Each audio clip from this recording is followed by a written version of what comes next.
The issue of resuming the land for raising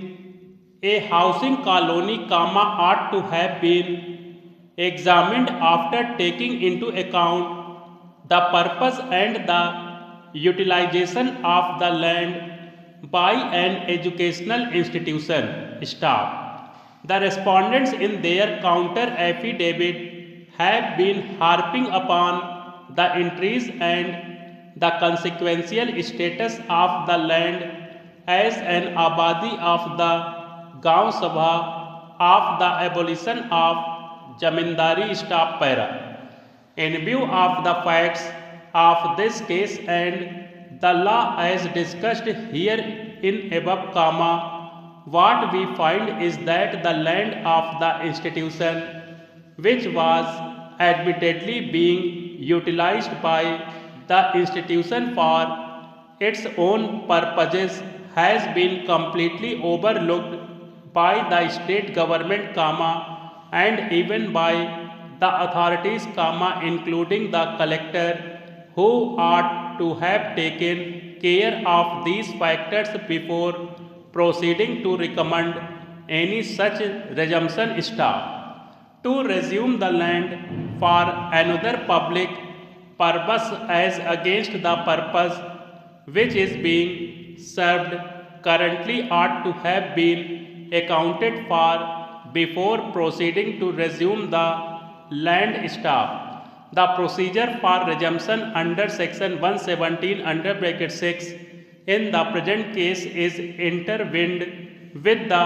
fact of the land having been settled by the proprietor of the estate way back in 1923, and which land continues to be in the possession of the institution till the passing of the impugned resumption order staff, even if the part of the land which was alleged to be under unauthorized occupancy and the entry whereof has been restored back to Abadi, the same would not erase the fact of the establishment of the institution and the land having been virtually endowed for the said purpose by the then proprietor of the estate staff. This would, therefore,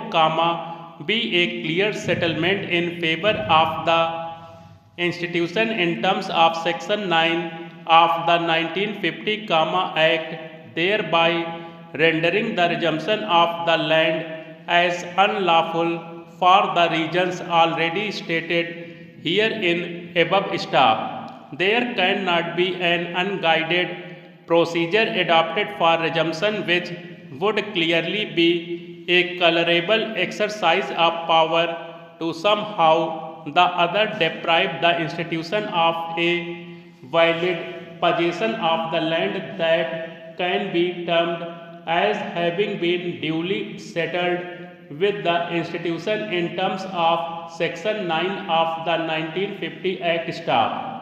In essence, the state government or the district magistrate could not have adopted an indirect method of resuming land which the institution could not be deprived of indirectly staff. The playground, farm, hostel and land appertinent thereto cannot be uprooted nor can they be shifted so as to segregate a consolidated complex, whereas land for housing can be accommodated elsewhere. The district officials seem to have made no effort to envision this staff. As already pointed out above, Rule 26 of the 1952 rules prevents ejectment, and therefore an indirect method of resumption cannot be permitted on such facts.